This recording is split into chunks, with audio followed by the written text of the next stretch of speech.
اولا بويناس، مساء الخير. شفنا ازاي نسافر الى الفلبين ب 11000 جنيه بطيران داخلي بالانتقالات لبورتو برنسيسا لتامبين الى ثيبو. شفنا ازاي هنعمل ده كله، تقريبا دخلت في 14000 جنيه. تعال بقى نطلع نروح اليابان، يبقى كده عملنا الفلبين وهنروح اليابان. هنشوف اليابان هتكلفنا كام، تقريبا 3 4000 جنيه، ونشوف ازاي نتحرك في اليابان وازاي نعرف نعمل كل حاجه في اليابان. وبعد كده هنشوف هنروح كوريا ازاي. يبقى كده عملنا فلبين، اليابان، كوريا.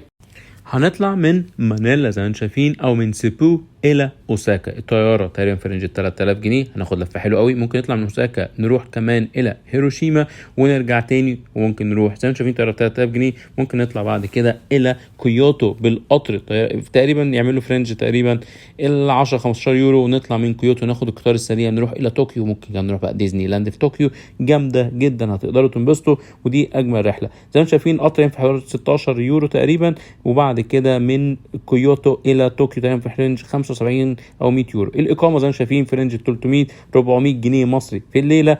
في اوساكا نفس الكلام في طوكيو ب 400 جنيه. كده يبقى احنا عملنا الفلبين وعملنا اليابان تقريبا في رينج ال 17 18 الف جنيه بالطيران داخلي بالانتقالات بالاقامات بكل حاجه. انتظروا هوريكم كوريا ازاي نعمل كوريا. التاريخ قدامكم من يوم 17 اغسطس. يلا بينا نمشي خطوه بخطوه مع عادل حول العالم.